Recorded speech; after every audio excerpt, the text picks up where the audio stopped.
soy Damaris Sarmiento Andrade y voy a estar como la presentadora de los seminarios que tenemos a continuación.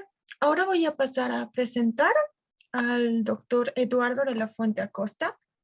Él actualmente viene de parte del Departamento de Física de CUCI de la Universidad de Guadalajara y nos va a hablar del tema de las astropartículas y una nueva astronomía. Les pediría a todos que por favor tengamos cuidado con los micrófonos para tener más tiempo y que los asignados al tema puedan darnos la presentación que tanto ansiamos escuchar. Los dejo con el doctor. Doctor, muchas gracias por su presencia el día de hoy. Hola, Damaris, hola otra vez a todos. No, pues otra vez muchas gracias a ustedes. Bueno, permítanme si quieren compartir mi pantalla para mostrarles. Aquí está, yo creo que es con esta. Ok. Perfecto, ¿sí alcanzan a ver mi pantalla? ¿Sí se me escucha? Se lo logra escuchar, doctor, y también se puede apreciar la presentación. Perfecto, muy bien.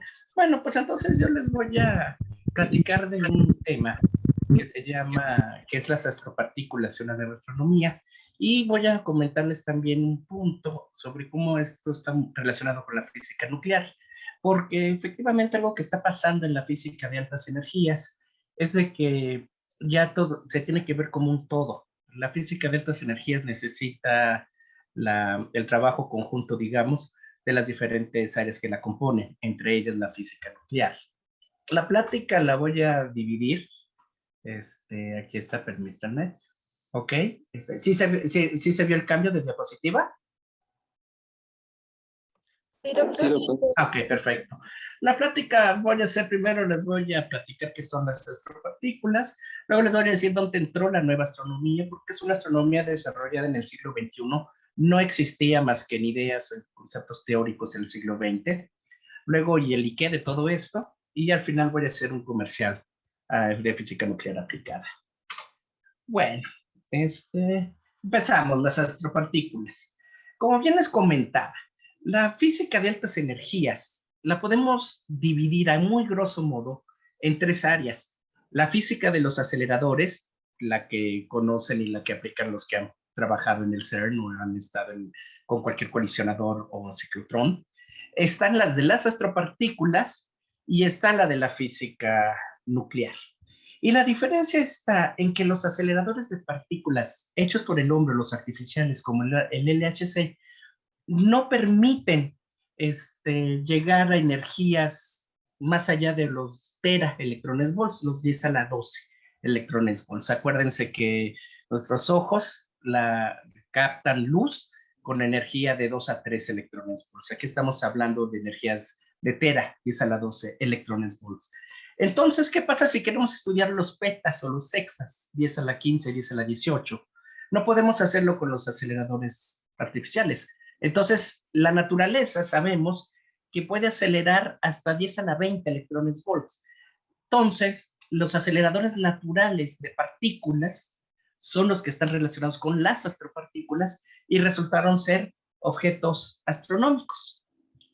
Y entonces, ahí entre la relación en las mismas astropartículas, en la física de aceleradores, pues ustedes saben que está la física nuclear, seguramente muchos de mis colegas y los invitados a este congreso, y ya hemos tenido unas pláticas, hablan de la aplicación a la medicina nuclear, grandioso tema, y pues bueno, van a ver que la física nuclear está bien metida o bien contribuye de manera notable en varios tópicos de la física de altas energías. En las astropartículas no es la excepción, ni tampoco en la física de aceleradores. Lo importante aquí es la energía.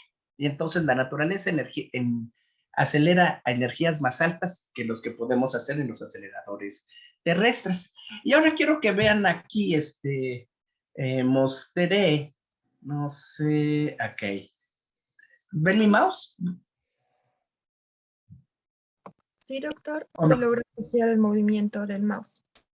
Ok, Fíjense bien, esta es la diapositiva que les muestro ahora. Originalmente, cuando yo daba esta plática antes de 2017 o en los inicios del 2000, yo presentaba la diapositiva que pueden ver aquí abajo y a la izquierda. Entonces, ahí yo siempre presentaba en las astropartículas un remanente de supernova, un objeto astronómico llamado Nebulosa del Cangrejo, que seguramente algunos de ustedes han escuchado de él, y pues esa es una foto óptica. En ese momento no sabía qué imagen, no había una imagen que yo pudiera mostrarles como un acelerador de partículas. Gracias a un experimento que se llama HAWC, que les voy a hablar más al ratito, resultó que con HAWC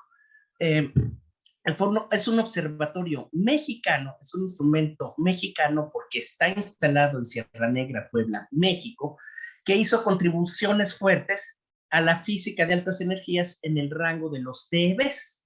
Y uno de esos resultados fue que demostró que en los jets de unos objetos que se llaman microquasares, los jets podían acelerar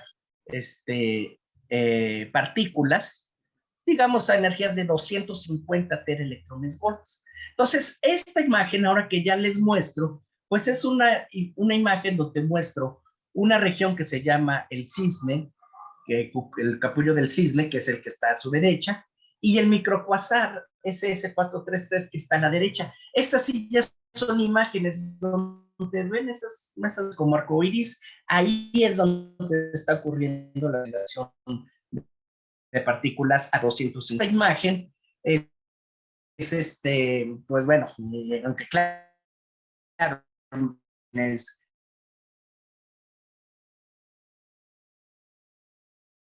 el observatorio, ¿no? Al punto que voy con esto es de que un observatorio, un instrumento, un laboratorio, que es un laboratorio nacional HAWC, puede dar o ofrecer ciencia de punta y puede contribuir al desarrollo científico de un país, sin duda alguna. Ese es el comercial. Así que si en algún momento ustedes pueden tener un HAWC, seguramente van a tener casos de ciencia de éxito. Bueno, entonces, vamos, lo que les decía, el tevatrón llega a energías de 12, va a llegar a 7, va a llegar a 12 teraelectrones volts con estudios de protón y antiprotón. Luego, el futuro va a ser el Future Circular Collider, pero el Future va a llegar a energías de 100 teraelectrones volts. Para HAWC, 100 teraelectrones volts, pues está bien, y para las altas energías, pues es baja energía. Entonces, la relación que hay entre la física de más altas energías, los petas y los hexas, con los teras y los colisionadores como el LHC o cualquier otro acelerador,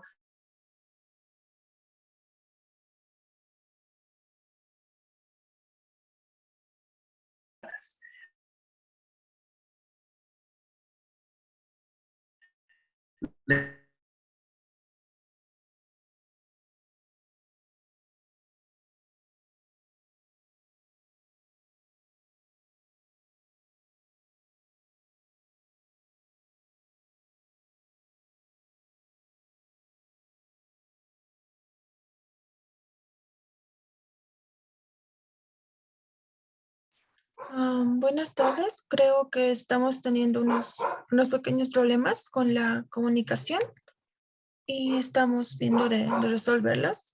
Les pediría que esperemos un poquito en lo que vemos cómo resolverlo y quizá que... Ah, ahí está, doctor. Ya lo podemos ver nuevamente.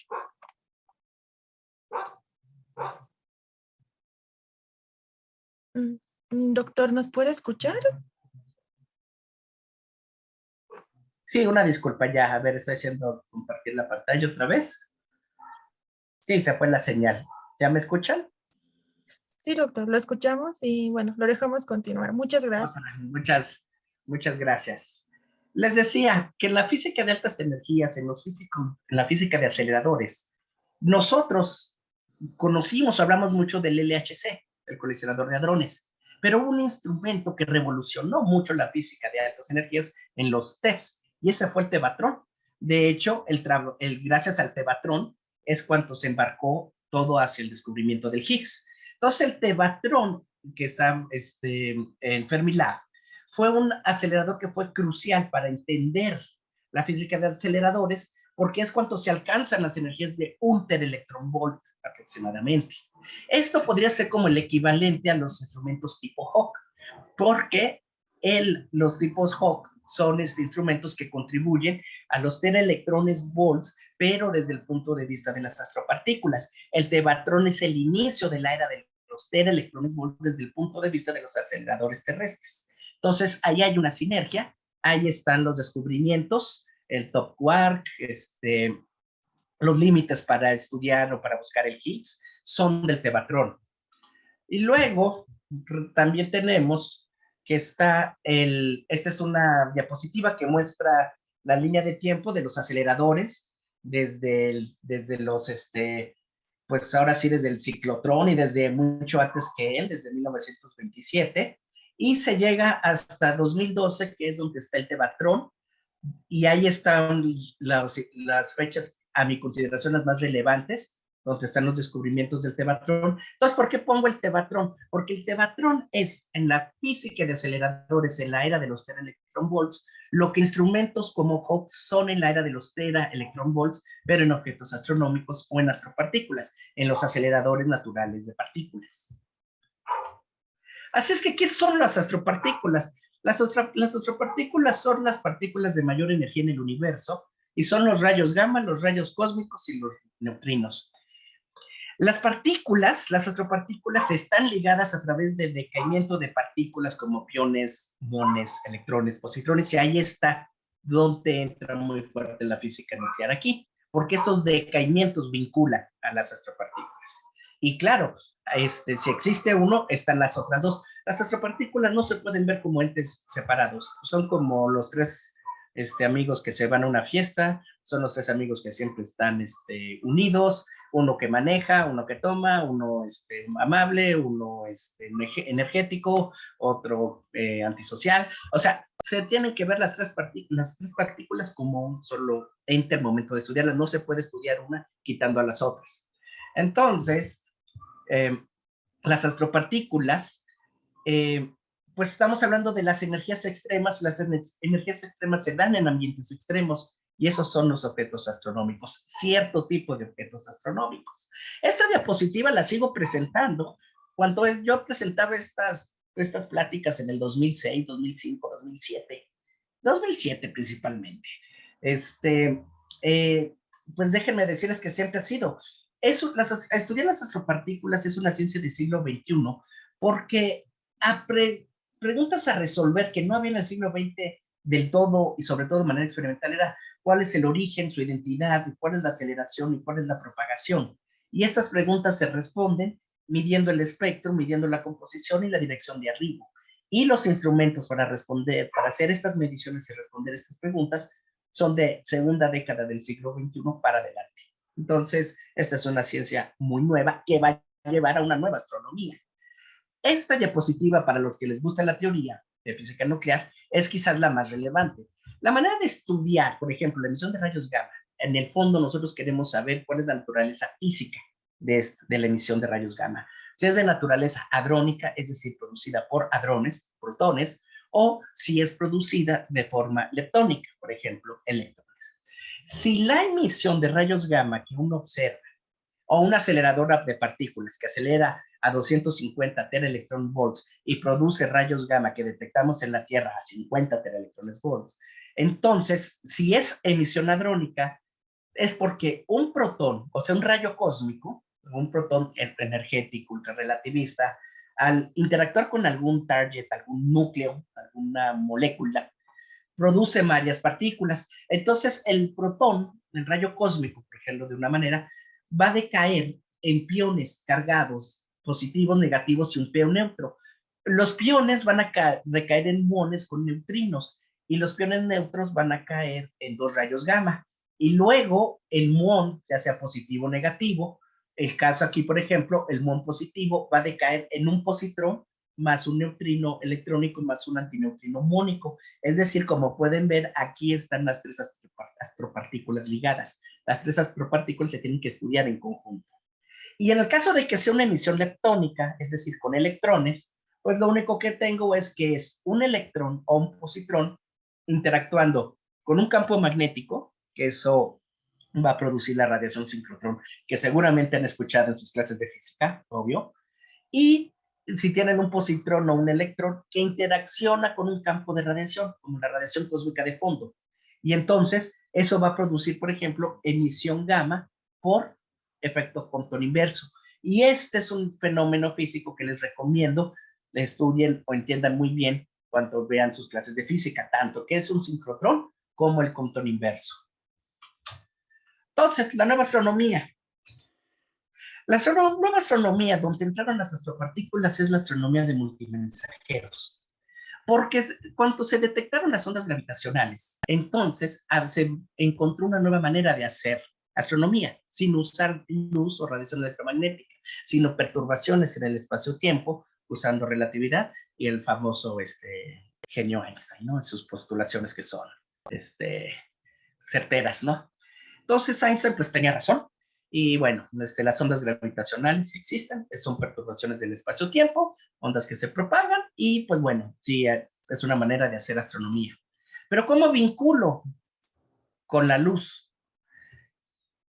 De manera natural se dio que la astronomía de multimensajeros son las astropartículas más las ondas gravitacionales. Entonces, los rayos cósmicos, los rayos gamma, los neutrinos y las ondas gravitacionales son los que constituyen la nueva astronomía. Y aquí están las astropartículas. ¿Por qué? Porque son las astropartículas las que realmente confirman la detección de una onda gravitacional.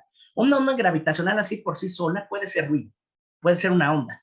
¿Cómo sé que realmente esa onda gravitacional es una onda gravitacional? La respuesta la dan las astropartículas. Así es de que en el 2017 salió un artículo de un merger de estrellas de neutrones que tiene que ver con la primera onda gravitacional, que ya que lo llamaron observaciones multimensajeros. Aquí aparece HOC, México, y pues bueno, estas son las etapas desde los 90, 2006, 2007, 2017 y 2018, que es cuando hasta se hablan de neutrinos en objetos, pues, galaxias activas o objetos muy distantes. ¿Qué voy con esto? Esto es 2017. Pero lo que pasa es lo siguiente. Cuando una onda gravitacional es detectada, lo primero que deben de hacer, o lo que hacen los interferómetros como LIGO y Virgo, es hablar con los amigos de rayos gamma. Por ejemplo, los del satélite Fermi, los de la NASA. ¿Por qué? Porque si ahí se detectan emisiones de rayos gamma y después se detectan emisiones de astropartículas, no hay duda alguna que ahí hubo un evento que produjo una onda gravitacional. Entonces, ahí está el vínculo. Entonces, tiene que hacer la confirmación. Y lo mismo ocurre cuando detecto neutrinos astrofísicos. Necesito emisión de rayos gamma que me confirmen. Entonces, los rayos gamma, ¿a qué voy? Los rayos gamma, como vamos a ver en la siguiente diapositiva, bueno, ahorita en otra, los rayos gamma son lo que liga las astropartículas con las que llaman otras luces, que en realidad es la astronomía pancromática o la astronomía multilongitud de onda, ondas de radio, óptico, infrarrojo, rayos X, ultravioleta. Esas luces y las astropartículas están ligadas a través de los rayos gamma. Por eso es muy importante la astrofísica de rayos gamma, porque las fuentes de rayos gamma son aceleradores naturales de partículas. ¿Y qué es esto? Aquí les presento un diagrama de un acelerador natural de partículas. Por ejemplo, una galaxia distante que tiene un agujero negro supermasivo en su centro, que está inyectando un chorro de partículas relativistas. Esto se llama un blazar. Y entonces, en el chorro del blazar se pueden producir protones relativistas, ultraenergéticos, rayos cósmicos, y también se pueden producir rayos gamma.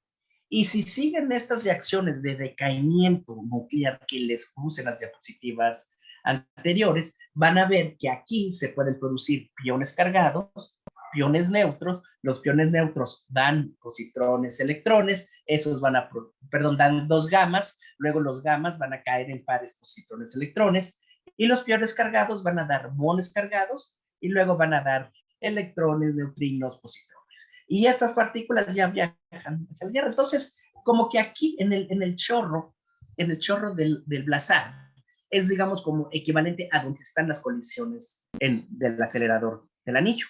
Entonces, Por eso les mostré esa imagen del microcuasar SS443, porque aunque es un microcuasar, es galáctico, pues no es muy diferente a un blazar extragaláctico. El chiste es de que en los chorros de estos objetos se aceleran partículas. Pueden verlo como un acelerador.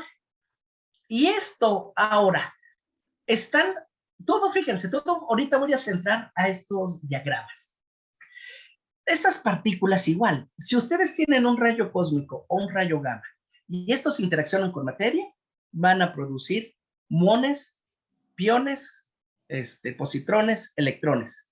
Si es, por ejemplo, si tenemos un rayo cósmico que llega a la atmósfera terrestre, por ejemplo, vean el diagrama que está a mi derecha, cuando choca con algún núcleo como hidrógeno, perdón, como nitrógeno o fierro, algún núcleo atmosférico, en la misma atmósfera se produce una serie de partículas que se propaga por la atmósfera terrestre.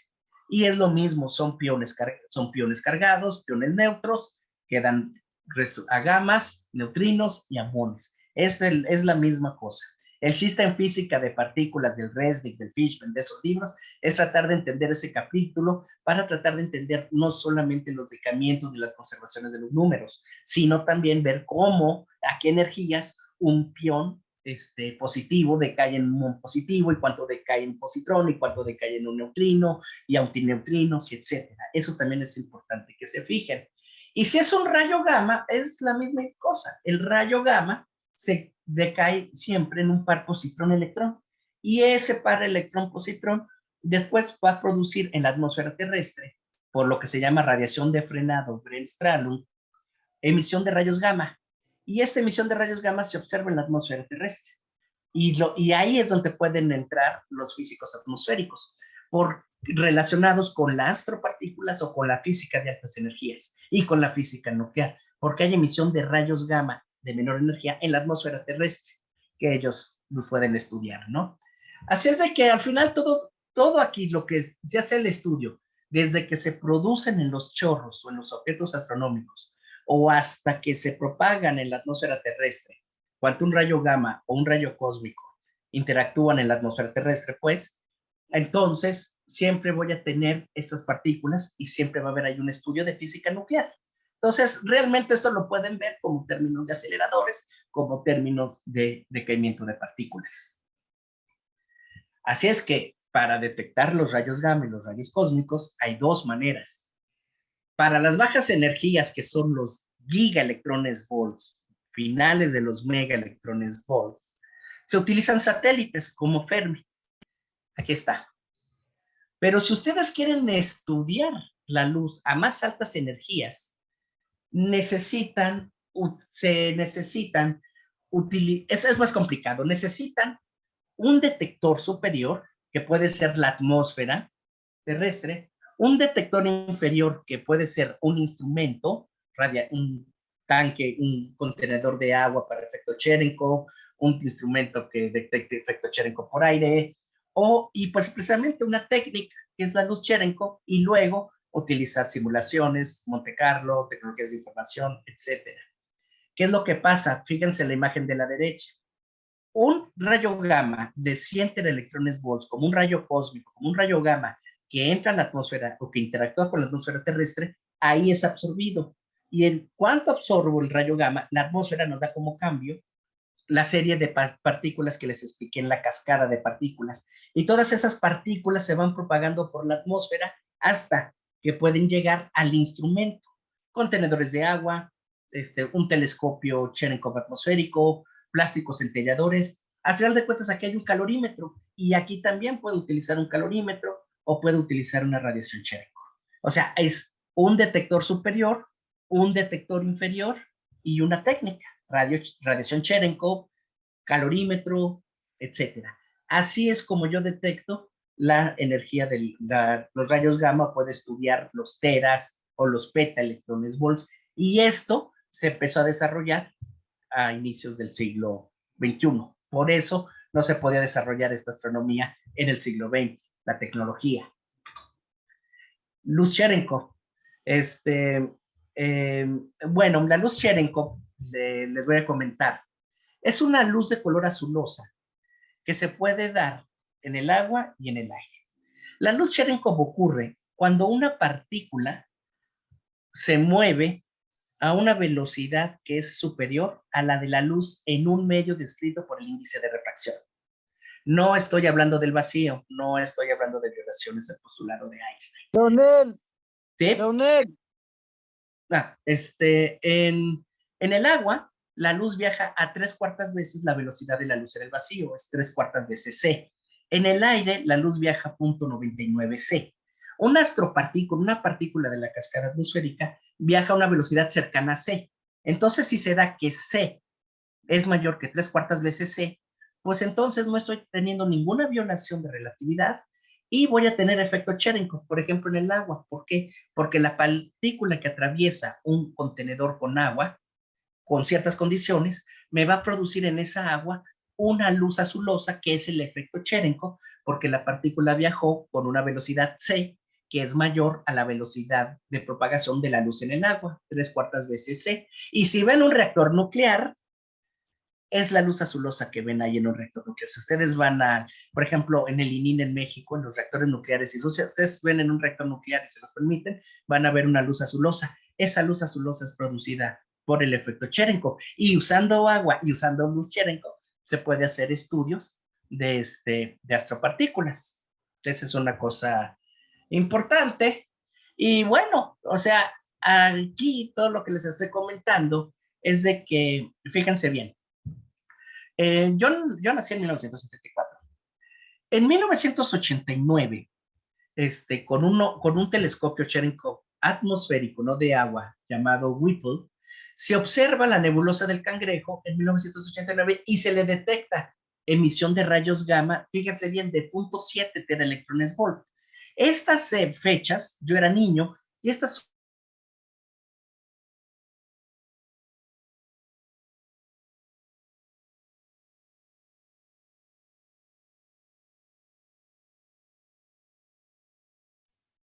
Buenas tardes, nuevamente creo que tuvimos problemas con la transmisión.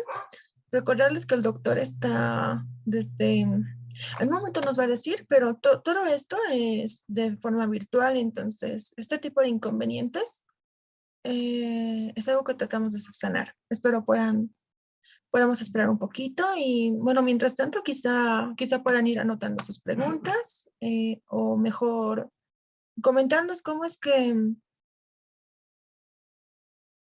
Oh, ¿se me puede escuchar?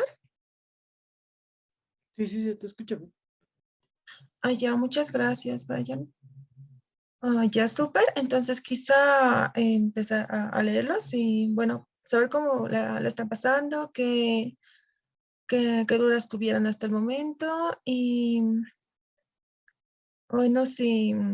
También recordarles que vamos a continuar, vamos a tener un receso desde la 1 de la tarde aproximadamente hasta las 4 de la tarde, en donde vamos a tener otros seminarios, que serían, por ejemplo, el de la experiencia de verano en Isolde con la SER, los Curie y el descubrimiento del polonio y el radio, también expuesto por un representante de la Universidad Politécnica de Madrid. Los exponentes que tenemos son traídos de forma virtual, entonces vamos a tener algunos de estos inconvenientes. Sí, quizá puedan comentarnos qué les parece, cómo les está pareciendo hasta el momento la experiencia de este congreso. Es el primer congreso que estamos teniendo como club.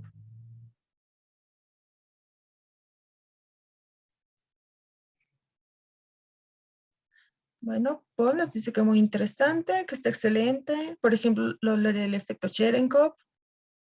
Muchas gracias, María. Nos dice que también está súper interesante. Eh, muchas gracias, chicos, por estar atentos. Sí. Oh, ¿cómo puedo? Aquí hay una pregunta y es ¿cómo puedo unirme al club?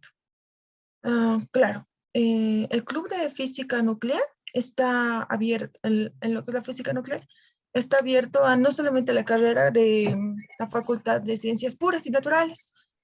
Los requisitos, quizá Brian puedas ayudarnos un momento para decirnos los requisitos rápidamente.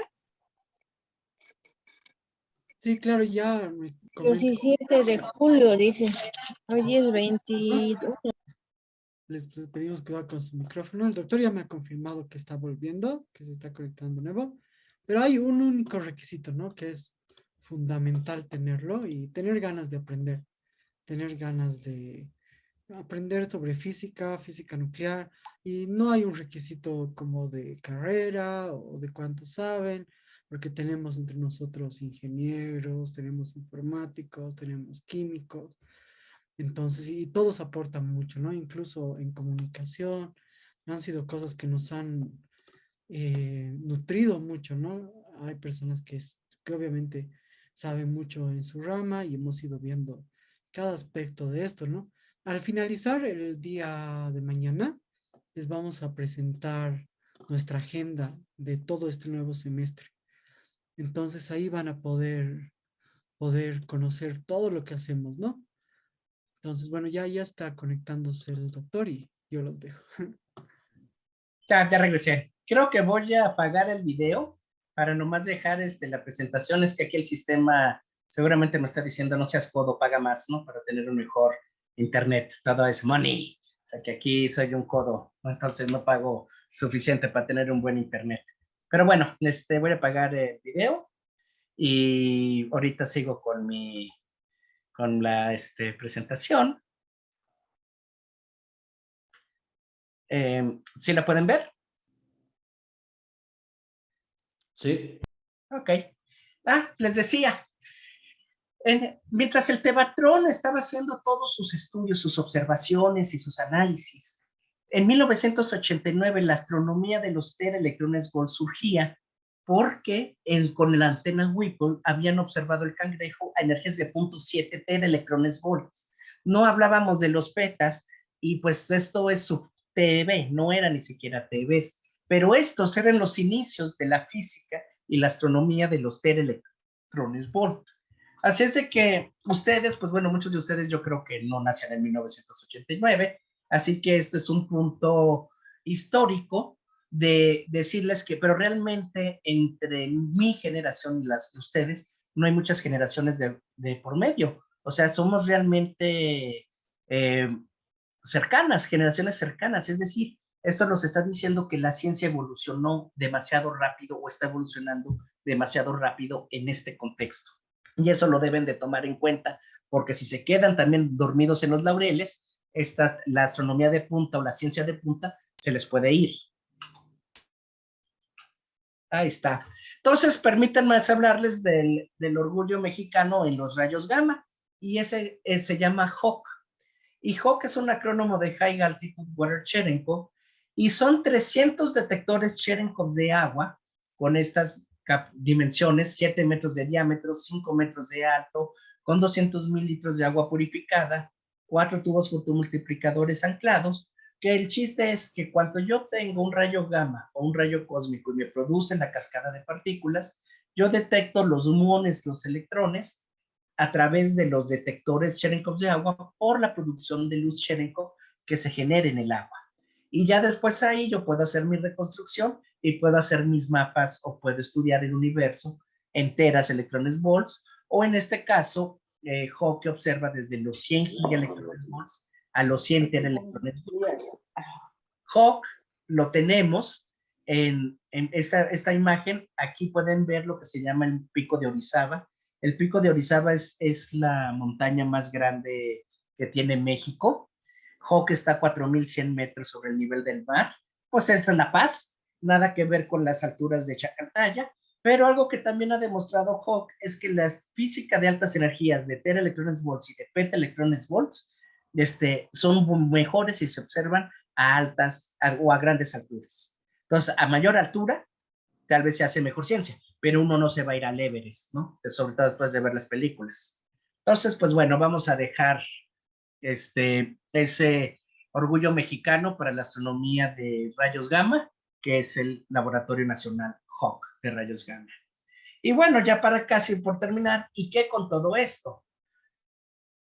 La parte un poco romántica de interés para ustedes también. Esta es una imagen donde se muestran países donde hay observatorios de tera, electrones, volts o peta, electrones, volts. En realidad son teras, porque no estábamos hablando de los petas.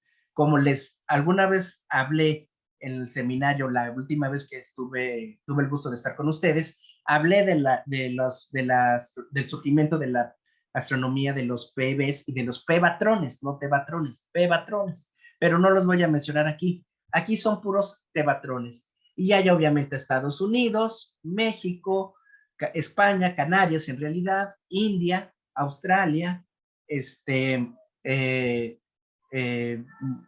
Namibia, donde está GES, pero aquí en el sur, pues obviamente Chile con Atacama, o con Paranal, pero principalmente con Atacama. ¿Así me escuchan? Ok, perfecto.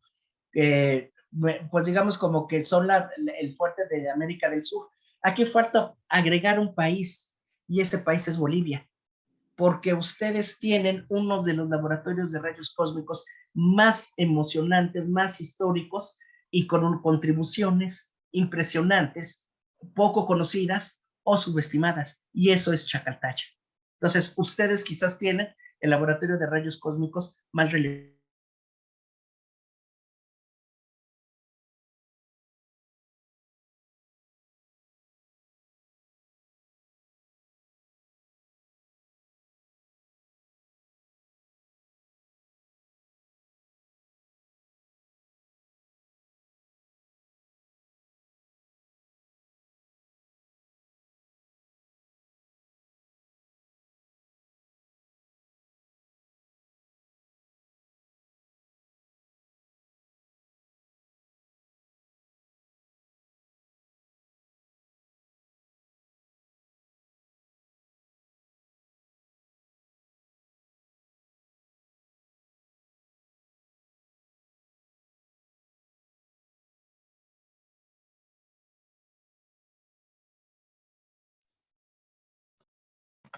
Bueno, nuevamente parece que tenemos problemitas con la conexión, pero igualmente ya el doctor justamente nos está hablando acerca de lo que tenemos en Chacaltaya y se ha hecho un gran descubrimiento por parte de lo que es la facultad y la carrera de física en cuanto, aquí tenemos ya una pregunta para el doctor.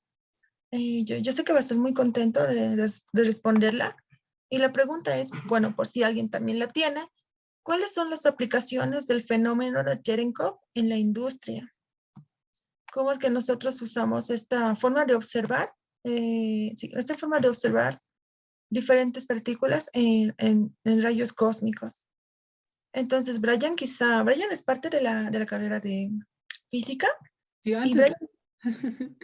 ah, ¿Quieres responder la pregunta para el doctor? no, quería que les hablaras más un poquito más quizá de Tecaltaya y Justo quería decir eso, para que no se nos pase. Gracias, Damaris. Bueno, una de las Perdón, ya regresé. Ah, ya. Disculpen por estos, ya casi termino también, disculpen Gracias. No, estos gracias. detalles del internet. no se preocupe, doctor. Más bien a usted agradecerle su presencia el día de hoy. Y bueno, Ah, lo escuchamos. ok, gracias. ¿Ven mi pantalla o todavía no? Sí, se logra ver, doctor. Se puede ver el folletito. ¿Sí ven mi pantalla? Sí, doctor, se puede ver. Ok. Bueno, pues el laboratorio de física cósmica, pues ha tenido la presencia de gente muy relevante. Y pues bueno, una de ellas es el profesor Takaki Kajita, que visitó Chacaltaya poco después, un año después creo, de haber recibido el premio Nobel sí, pues sí, el neutrino tiene más. Entonces, el laboratorio de física cósmica, ustedes, Chacaltaya, a esta altura, tiene una historia impresionante. Y miren, aquí hay un punto importante. El profesor Callita, Premio Nobel de Física 2015, ha ido a Bolivia, ustedes lo deben de saber, ha ido a Chacaltaya y ha promocionado los experimentos para observar rayos gamma o rayos cósmicos, observar astropartículas, rayos gamma y rayos cósmicos, de los teras a los peta electrones volts. Y también el profesor Callita nos honró con tener su presencia en la Universidad de Guadalajara en 2019. Y en esa reunión, en esa visita, el profesor Callita nos invitó a mi universidad, la Universidad de Guadalajara, a participar en los proyectos como Hipercambio Cande y en otro proyecto que estaban promocionando que se iba a instalar en Bolivia. Y ese proyecto se llama Alpaca. Entonces, al final de cuentas, el profesor Callita es un promotor de la ciencia, es un investigador, que además de ser premio Nobel de Física, es una persona muy PhD, muy humana, que muy visionaria, definitivamente, y el observatorio, su proyecto Alpaca, junto con su grupo exitoso de trabajo de la Universidad de Tokio, han escogido Bolivia, Chacaltaya, para instalar uno de sus observatorios, que sin duda alguna va a ser un HOC, pero en el hemisferio sur, un hemisferio que es más rico en aceleradores naturales de partículas que el hemisferio norte.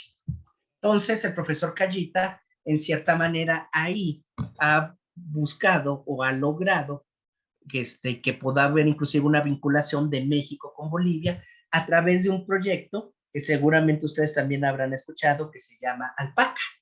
Y Alpaca es un observatorio, una colaboración Japón-Bolivia, México, que se va a poner en Chacaltaya.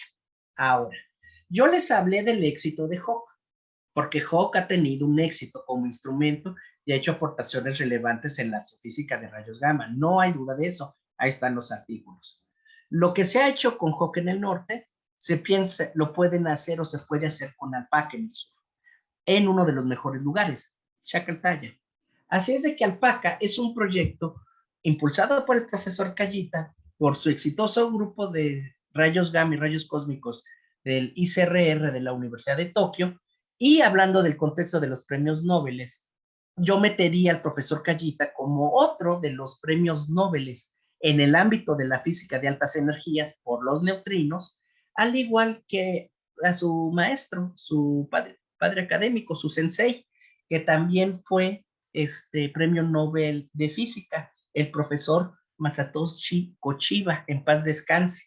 Fue el profesor Kochiba, fue el director o fue el papá académico de Callita Sensei, y entonces el profesor Kochiba trae la historia del observatorio de Kamioka. El observatorio de Kamioka es un observatorio de premios Nobel, de una ciencia que va a premios Nobel.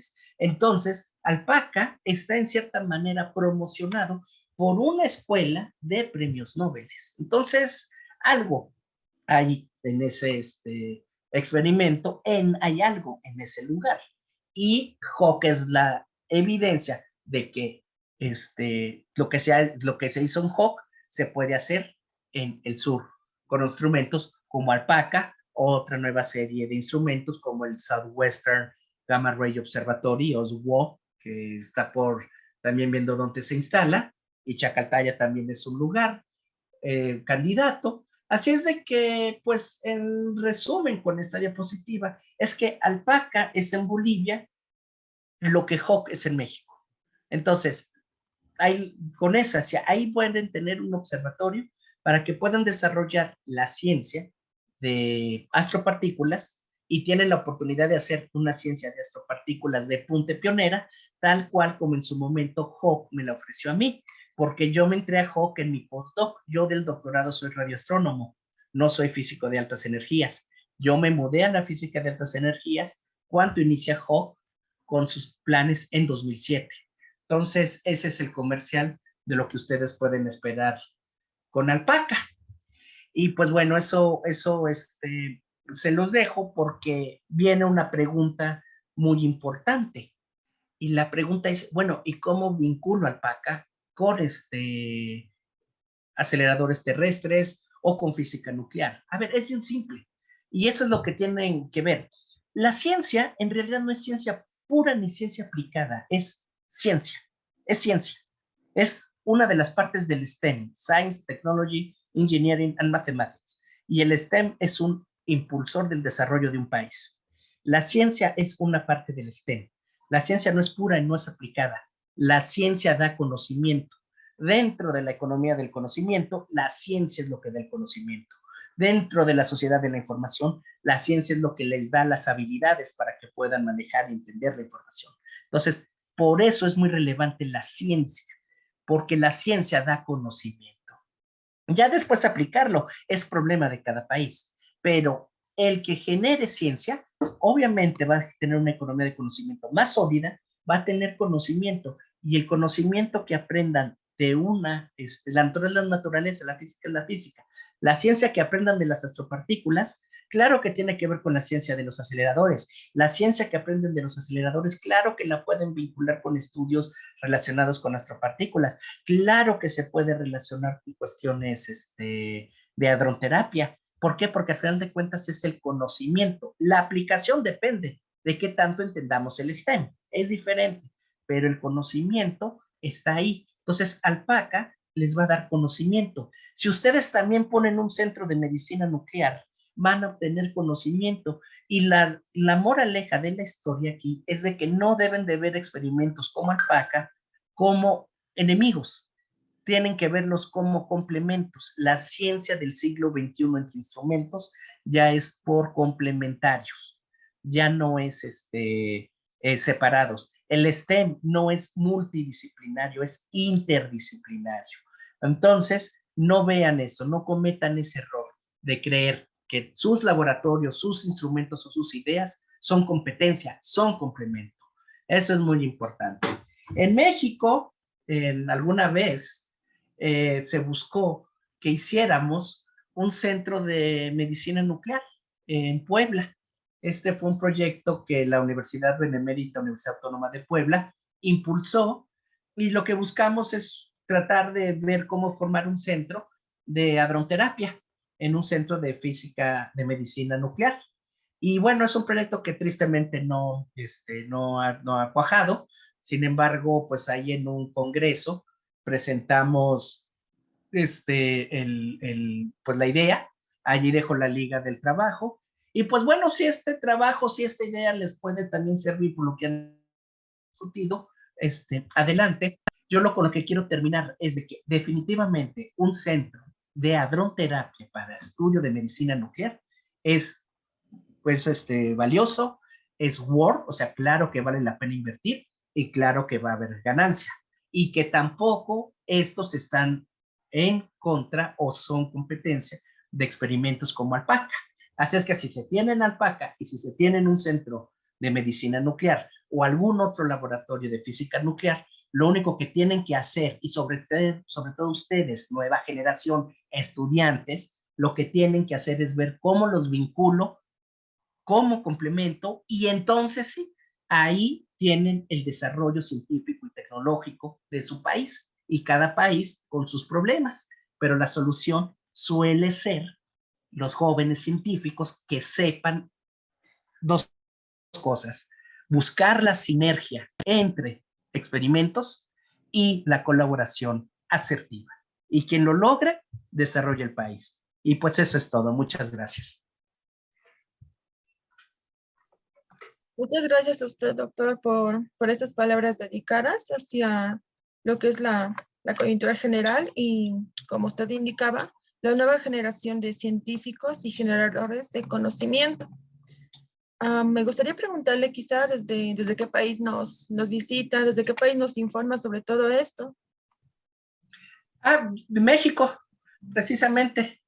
O sea, la colaboración que se está tratando de hacer ahorita entre México, entre la Universidad de Guadalajara y la Universidad Mayor de San Andrés, pues es a través de Alpaca, con con impulso del profesor Cachita. Yo hice un año sabático en la Universidad de Tokio en el 2021. Ahí es donde pues conocí o trabajé más fuertemente con el grupo de física de rayos gamma y rayos cósmicos de la Universidad de Tokio, que son los que están construyendo y son los que pues tienen la batuta o el liderazgo en Alpaca, que está en Chacaltaya. Pero al final de cuentas, gracias a Callita Sensei, pues podemos decir que Alpaca es una colaboración Japón-Bolivia-México. Y la recolaboración ahorita México-Bolivia se está fortaleciendo, se está iniciando, pero a través de la Universidad de Guadalajara y la Universidad Mayor de San Andrés, donde la Universidad de Guadalajara es la segunda universidad pública más importante del país ahorita según los rankings, y pues la Universidad Mayor de San Andrés también es una de las universidades más prestigiosas de Bolivia. Entonces, al final de cuentas, ahí buscar, pues ese es el chiste, que pueda haber colaboración en el contexto de la física de altas energías, donde la física nuclear también forma parte, ¿no? Muchas gracias, doctor, por nuevamente darnos la respuesta y la explicación de lo que significa la alianza y por qué es tan importante y cómo nos compete de acuerdo al tema y la función de divulgación que tendría el club como una de sus funciones. Ahora creo con... Sí, sí, bastante. Muchas gracias, doctor. Ahora tenemos varias preguntitas para usted. A ver, No sé, dígalas, porque esa es la más importante, las preguntas. Y suelten, disparen, disparen. Se las leo entonces. La primera es de Vladimir Alanes, que nos pregunta, ¿cuáles son las aplicaciones del fenómeno de Cherenkov en la industria? Bueno, el primero donde está el efecto Cherenkov, el más fuerte, es en los reactores nucleares, en donde se usa el agua, porque precisamente en el agua y en los reactores nucleares, pues ahí esa luz azulosa se da el efecto Cherenkov. Y pues bueno, es algo ahí muy importante. Y otra vez, esto me lleva al STEM. Yo como científico, yo no soy tecnólogo, no soy ingeniero, yo soy científico. Sé qué es la luz Cherenkov. La estudio desde el punto de vista teórico, la estudio a través de Hawk. Pero ¿cómo puedo aplicar la luz Cherenkov en un contexto tecnológico o para beneficio, para desarrollar una idea o algo?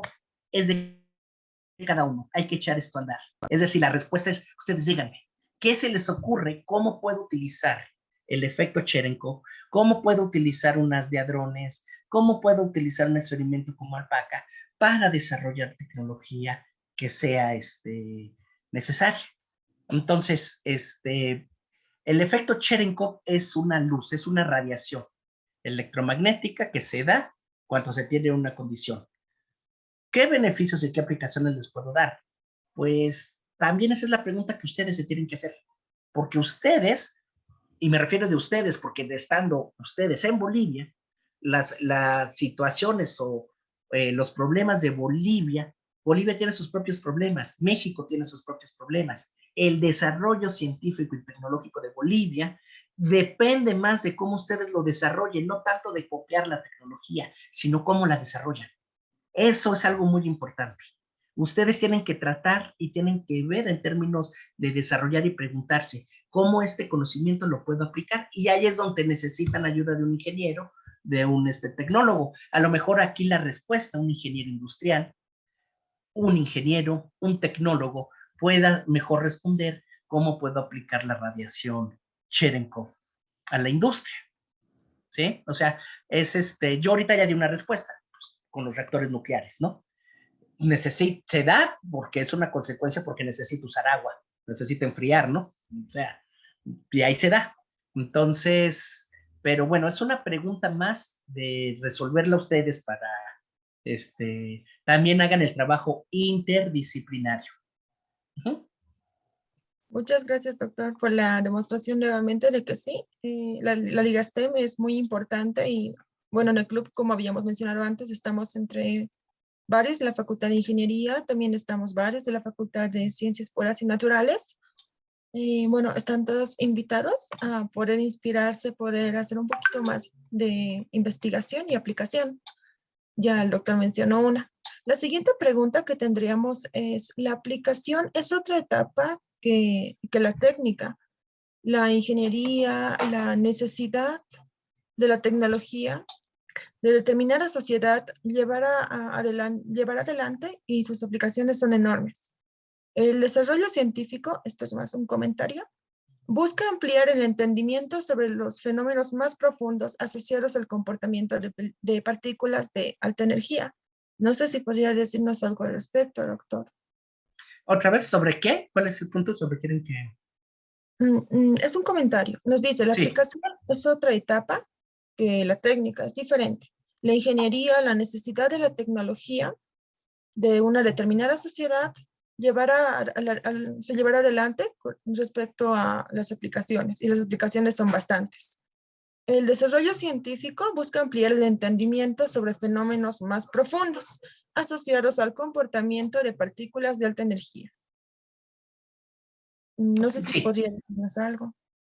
de manera general. Ahí va el punto.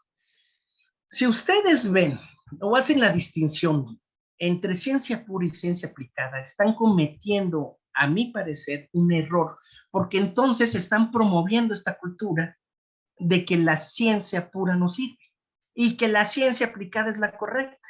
Y si no apoyo la ciencia aplicada, no voy a tener desarrollo tecnológico y la ciencia pura no me sirve.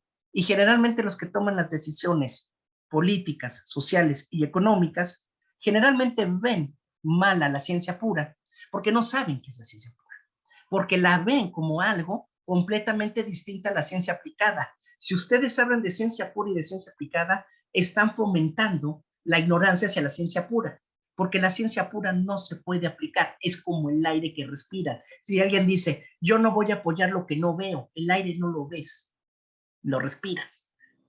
Pero si ustedes hablan en términos de ciencia, entonces ahí sí tengo el conocimiento y luego tengo el conocimiento aplicado y ahí es donde puedo vincular ciencia aplicada con tecnología, con ingeniería.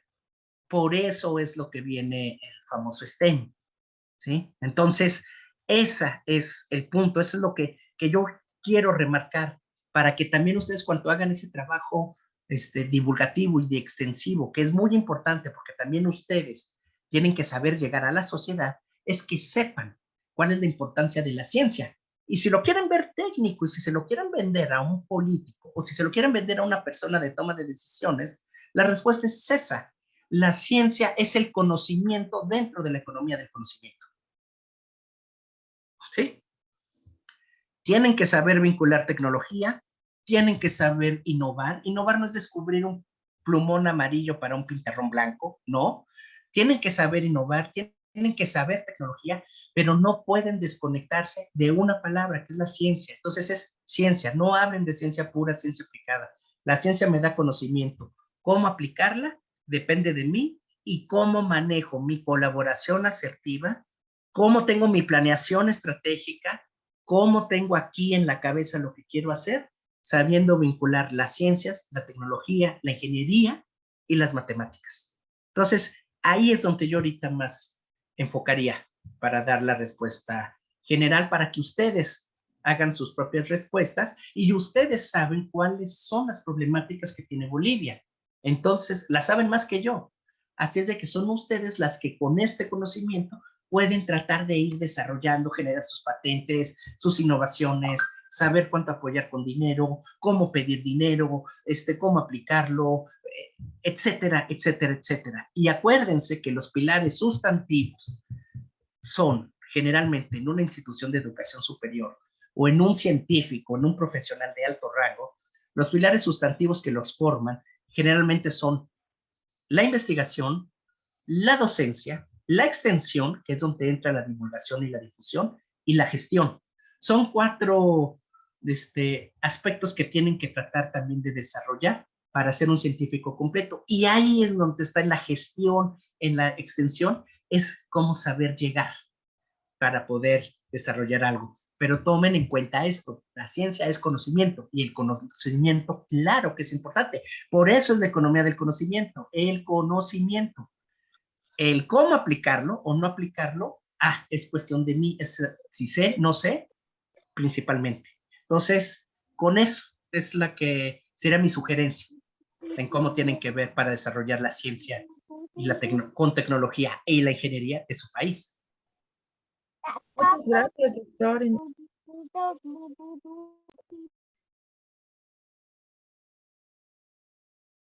Estás muteada, Damaris, por si acaso.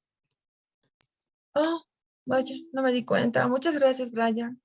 Vale. la siguiente pregunta. Bueno, nuevamente agradecerle, doctor, por el recordatorio y por la asociación de conceptos que nos dio de forma más práctica para lo que son las necesidades y objetivos de un país. En este caso tenemos una pregunta que es algo como, ¿una estrella de neutrones es algo similar a un acelerador de partículas? Oh, doctor, no lo podemos escuchar. También está muteado. Ya, listo. Sí, las estrellas de neutrones cuando giran, milisegundos, giran muy rápido. Las estrellas de neutrones son neutrones, es gas degenerado formado de neutrones, algo muy compacto, del tamaño de una ciudad, como la Ciudad de México, pero que puede estar girando en milisegundos, y eso se llama pulsar, y los pulsares también están asociados o tienen campos magnéticos muy intensos. Entonces, si se fijan en las pláticas, yo les hablé del sincrotrón. Si ustedes tienen un electrón relativista capturado en un campo magnético, van a tener radiación sincrotrón.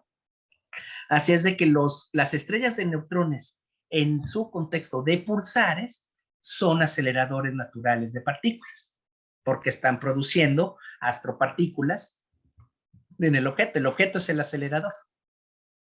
Entonces la respuesta es sí, pero como pulsar.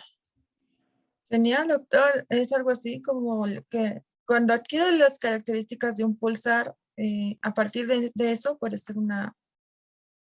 Así es. De hecho, la revolución en lo que llamamos la era de los gigaelectrones volts en la astrofísica de rayos gamma la dio el satélite Fermi, NASA Fermi, y que estudia rayos gamma del cosmos en el rango de energías de gigaelectrones volts. Y las de las aportaciones o las aportaciones brillantes o las revolucionarias que dio NASA Fermi fue el montón de pulsares que descubrió. Entonces, los pulsares han sido, digamos, motores fundamentales para el desarrollo de la era de la astrofísica de rayos gamma de los gigaelectrones volts. Solo un comentario. Muchas gracias, doctor, por exponernos esta inquietud. Tenemos varias, pero por cuestión de tiempito vamos a tratar de ponerlas más puntuales. O tal vez de hacer respuestas más puntuales. Muchas gracias, doctor, nuevamente. Las normas de seguridad en las plantas son dadas por científicos e ingenieros. Es una de las preguntas. De hecho, un físico médico, y lo conozco porque pues estuve metido con esto también de medicina nuclear, ¿no? Un error muy común que hay aquí en México, o bueno, en algunos lugares de México, es que se cree que el físico médico es un mal físico. El físico médico debe de ser uno de los físicos con conocimientos de física más sólidos. Confundimos, lo que pasa es que solemos confundir el physicist con el physician en Estados Unidos. El physician es un físico médico que está enfocado a saber cuánta dosis de leptones o cuánta dosis de hadrones tengo que lanzar a un ser humano para atacar el cáncer sin matarlo. Si yo no sé, pues lo mato. Entonces, el físico médico debe de tener conocimientos fuertes de física y claro que de física nuclear. Entonces, es muy importante eso, porque claro, el que va a decidir o el que debe de saber cuánta radiación se va, vas a aplicar para curar un cáncer, claro que tiene que tener conocimientos. Imagínense, alguien tiene un cáncer y de repente resulta que, no sé, va a ser el doctor Nick Rivera el que le va a echar las de protones, entonces va a decir uno, no, yo me voy, ¿no? Como el Homero, ¿no? ¿Y esto para qué sirve, no? No. O sea, el físico, claro que es la persona que debe de decir o debe de poner ciertas normas de seguridad que se tienen que aplicar en industria. Y obviamente, un ingeniero industrial que quiera saber esas normas tiene que aprenderlo de un físico, tiene que saber, tiene que aplicar la física y otra vez, tiene que estudiar física, tiene que tener colegas físicos. Entonces la respuesta es claro, el científico es el que también, por ejemplo, en el caso de física médica o de centros de medicina nuclear o en cuestiones de ingeniería industrial, es el que debe de poner esas normas, pero también tiene que tener conocimientos muy sólidos para poder aplicar esas normas. O sea, hay que estudiar, no es sencillo, no es técnico. El médico, el físico médico no es un técnico, el físico del médico debe de ser un physician. Muchas gracias, doctor, por la respuesta. Y bueno, pasando a otra pregunta es, ¿qué ventajas tienen los detectores Cherenkov ante los detectores de centelleo? No, sí, de centelleo. Suele ser la técnica, en realidad son complementarios otra vez. A veces quizás ahorita lo que hemos dado cuenta, lo mejor es combinar los plásticos centelladores con los Cherenkovs de agua o con los Cherenkovs atmosféricos, es lo mejor. Pero históricamente también depende mucho del dinero. Hacer una alberca o hacer un Cherenkov de agua, un detector Cherenkov de agua, lo suficientemente grande y lo suficientemente bueno para que yo pueda hacer ciencia de punta y pionera, quizás es más caro que hacer plásticos centelladores y ponerlos en un arreglo. No quiere decir, insisto, que una técnica sea mejor que la otra. Es una respuesta a la pregunta es que puede ser la cuestión económica o la manera de hacerlo. Es más fácil los plásticos centelladores que un detector Cherenkov de agua. Lo que pasa, que fue el caso de Hawk, es que Hawk es el sucesor de un experimento que se llamó Milagro. Y Milagro era una alberca con agua donde tenía los PMTs, pero imagínense algo que van a darse cuenta o que van a ver en la física de rayos gamma de altas energías, es que yo necesito áreas grandes. ¿Por qué? Porque entre más partículas capte, más profunda es la ciencia que puedo hacer. Entre más Pokémones capture, más fuerte es mi historial y mi colección de Pokémones. Entre más partículas tenga, más fuerte o más importante va a ser la ciencia que puedo hacer. Entonces eso necesita tener áreas grandes y imagínense construir una alberca de 100 metros cuadrados. Y siquiera el dinero ecológico, no, eso no es viable. Pero plásticos centelladores los puedo poner y los puedo quitar. Entonces, a lo mejor ahí la respuesta es una cuestión económica, una cuestión de práctica, pero no es una cuestión en la técnica. Al final de cuentas, como suele suceder en la ciencia y como suele suceder cuando uno tiene que desarrollar o quiere desarrollar un instrumento o un laboratorio, lo primero que se tiene que tener en la mente es qué quiero. Es una planeación. Antes de desarrollar algo, se debe de tener una planeación estratégica en la cabeza, saber qué quiero, saber a dónde voy. Si una técnica me da lo que quiero llegar y me funciona, la aplico. Y así es como uno puede saber si voy a usar Cherenkovs de agua o si voy a usar plásticos centelladores. Ya, muchas gracias, doctor, por su respuesta nuevamente. Tenemos una última pregunta, seguido a eso. Adelante, yo estoy libre. Ya, está bien. Nos dice, ¿por qué se estudian mayores energías con detectores en tierra y no en satélites? ¿La atmósfera no añade ruido a las detecciones? Ahí la respuesta otra vez es el área. Vamos a suponer una granada. ¿Qué pasa cuando una granada explota? Pues suelta un montón de partículas en áreas grandes, ¿no? Entre más poderosa sea la granada, cubre más área los fragmentos, ¿no? ¿Se lo ven?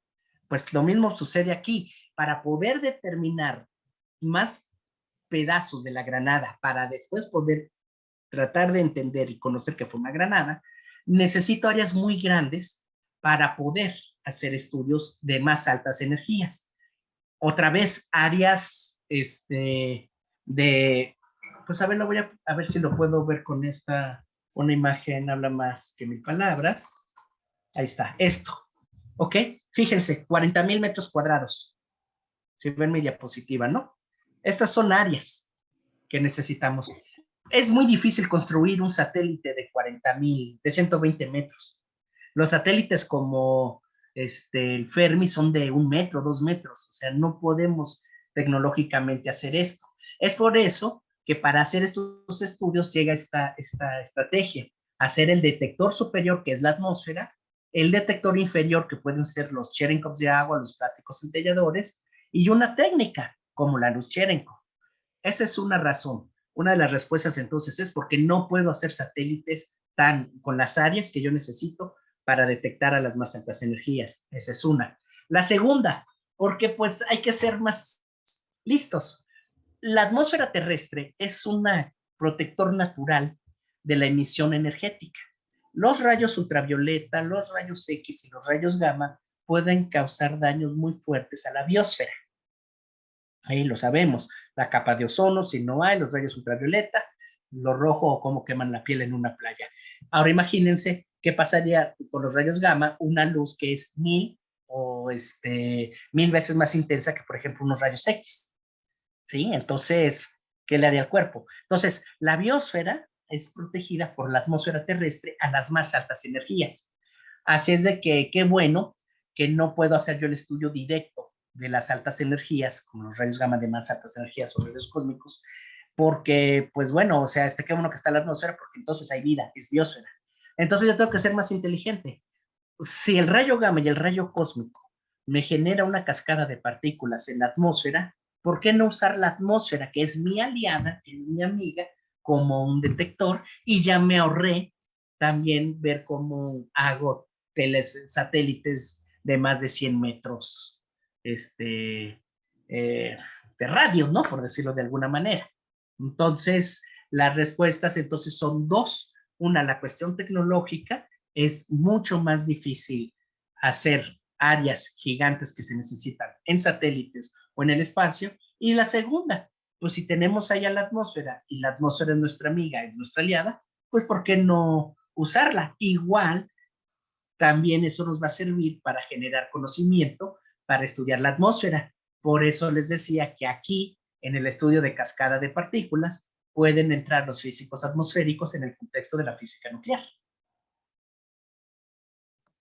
Muchas gracias, doctor, por la dinámica de ponernos la diapositiva y explicarnos exactamente por qué es poco probable, bueno, poco práctico construir un satélite tan grande. Podemos usar como detector a un elemento natural que casi siempre está a nuestro favor.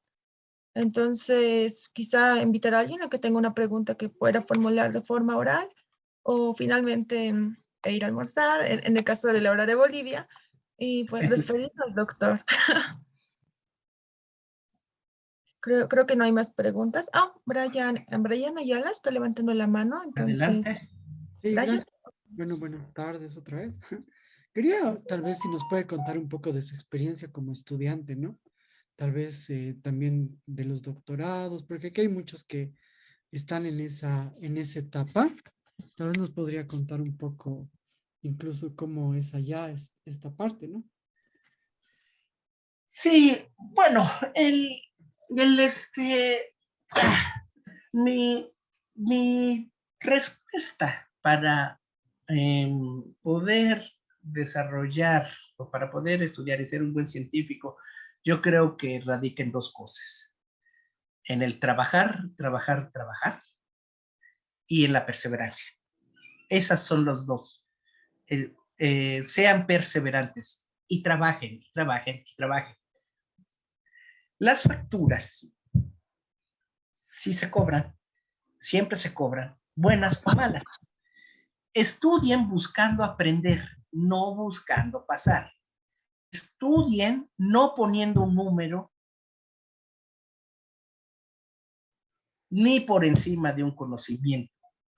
Un conocimiento bien sólido es mucho mejor, con un 6 bien sacado, es mucho mejor que un 100 panzado, porque al final va a haber facturas.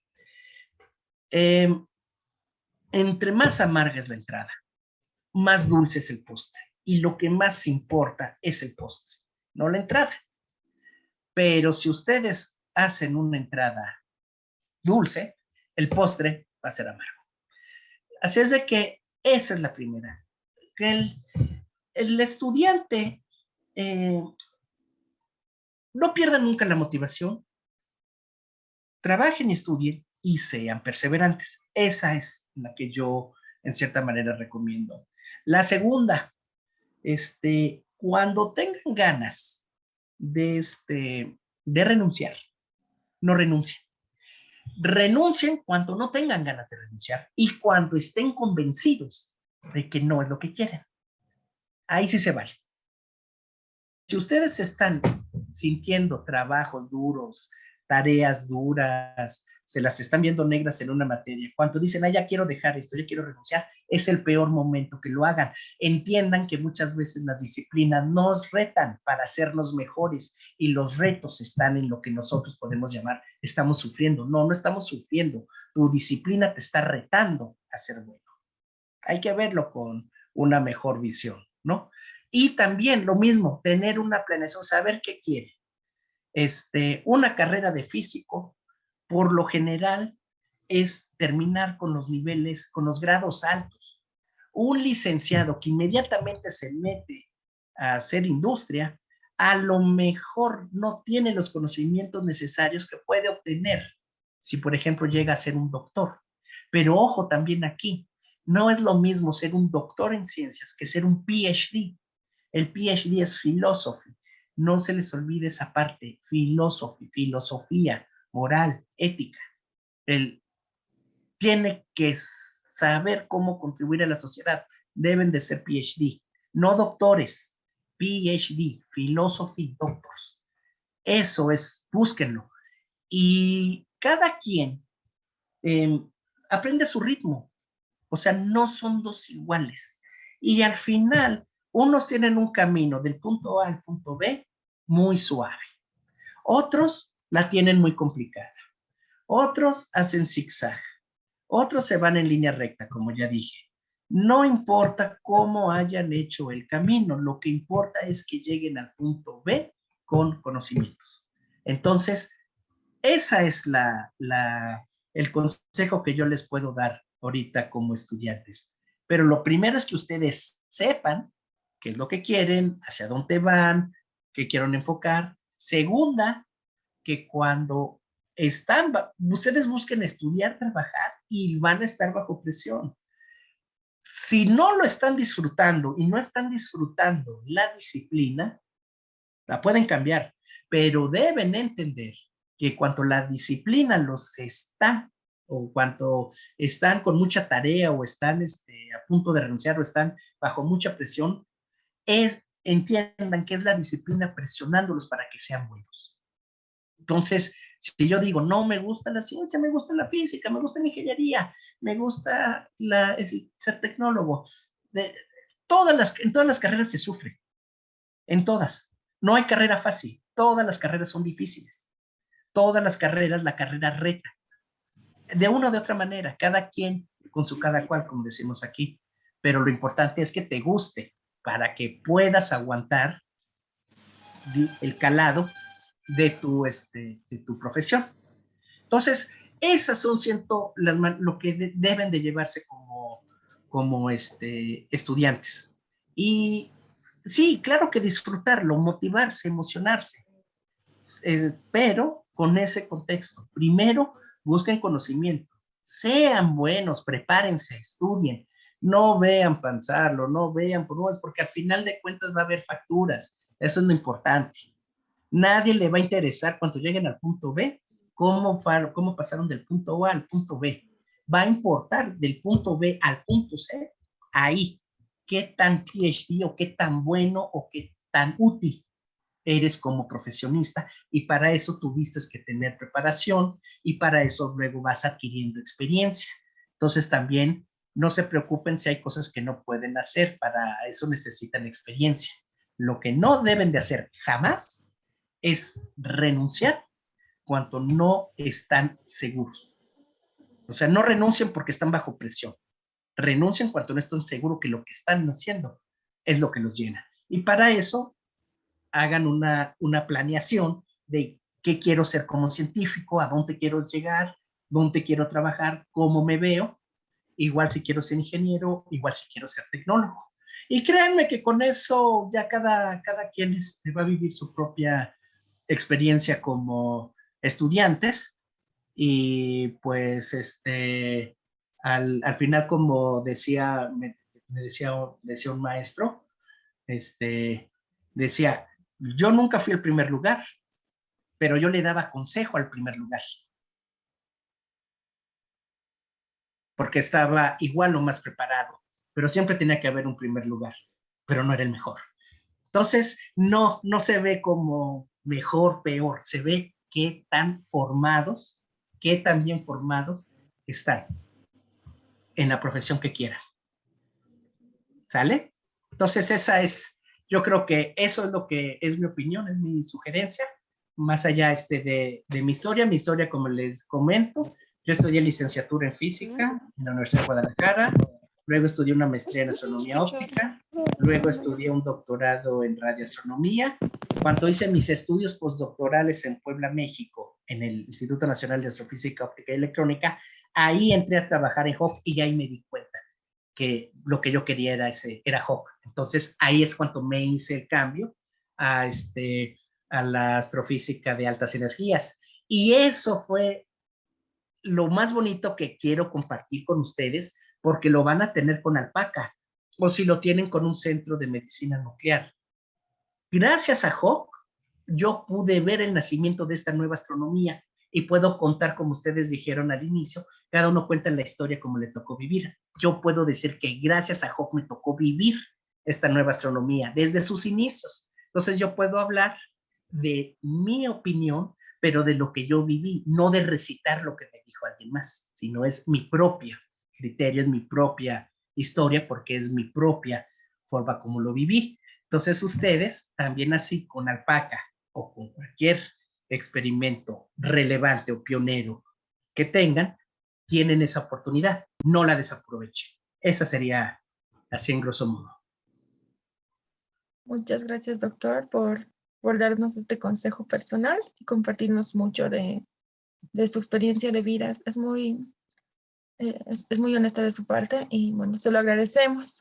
Entonces, Aaron, quizás esta sería la última pregunta para que podamos terminar con este seminario y directamente invitarles a que puedan estar presentes para el seminario de las 4 de la tarde, que nuevamente tiene como invitado al licenciado Carlos A. Cruz Carpio. Es el licenciado de la carrera de física y nos va a hablar de una experiencia de verano en el CERN. Sí, no, está emocionante, entonces invitarlos a que puedan estar a las 4 de la tarde. Y bueno, Aaron, te escuchamos y después de eso nos despedimos. Sí, ¿cómo podríamos contactarlo? Bueno, ahí está mi correo electrónico. Al final de la diapositiva lo pueden ver, eduardo.delafuente @académico, ¿sí lo pueden ver o no? ¿Se puede ver, doctor? Quizá tal vez escribirlo en los comentarios para que se Sí, puedan copiar. permítanme, ahorita lo pongo en el chat en un minutito. Y bueno, o sea, en principio, por la colaboración con Alpaca, pues en principio voy a tener que estar haciendo ciertas visitas allá a la Universidad Mayor de San Andrés. Entonces, también ahí, pues podemos vernos para, pues cualquier cosa, si quieren más pláticas o pues más conocimiento, quieren más seminarios de hablarles de radiación Cherenkov, de otros temas, adelante. Pues bueno, ese es el punto también, como les comentaba, pues yo tengo que participar, ahorita yo estoy metido en el proyecto Alpaca, entonces ahí la contribución boliviana-México crece y pues seguramente también vamos a buscar con sus autoridades de allá, estamos viendo con las autoridades de aquí, la manera de que también podamos hacer convenios de colaboración y maneras para que pues también la parte mexicana pueda ir a Bolivia, la parte boliviana pueda venir a México y poder trabajar en colaboración asertiva, como les decía.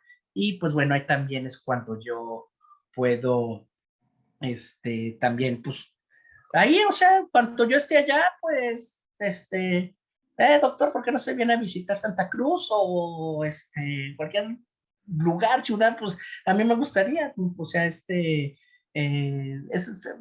muy bonita Bolivia, entonces conocer Bolivia pues estará genial para mí también, así es de que, pues bueno, o sea, se puede, yo estoy disponible para compartir obviamente mi conocimiento con ustedes y más si les puede servir. y ya puse mi correo electrónico, gracias por los mensajes, y ya puse mi correo electrónico, eduardo.delafuente@academicos.udg.mx. Y ya bueno, cuando ya vaya para allá, yo informaré al Club de Física Nuclear. Esperamos información, doctor. Muchas gracias y qué lindo saber que va a estar por aquí. Ya vamos a concluir con lo que es esta parte del seminario, con este seminario. Y quizá, Brian, ¿algo que desees decir? ¿Dónde será presencial? ¿En qué lugar? Aún no tenemos una fecha presencial para el doctor y tendríamos en todo caso que organizar nuevamente un congreso, un seminario, una ponencia para cuando el doctor esté por aquí. Ya nos comunicó que hay posibilidad de que esté por aquí. Y bueno, doctor, ya yo puedo escuchar a personas ya interesadas en conocerlo en persona y escuchar más de usted. Con todo esto, yo considero que ya tenemos finalizado este seminario. Y bueno, nuevamente recordarles que pueden estar atentos a las redes sociales que tenemos por Facebook e Instagram sobre todo. También tenemos el grupo por WhatsApp en donde pasamos más información sobre congresos o posibles actividades que podamos tener como club. Nuevamente agradecerle, doctor, por estar aquí. A Y por ustedes, muchas gracias. Qué bueno. A ustedes, al contrario. Gracias, doctor. Y bueno, con eso estaríamos finalizando. Nos vemos a las 4 de la tarde. Y bueno, muchas gracias a todos. Que la pasen bien, que coman rico. Usted también, doctor. Hasta luego.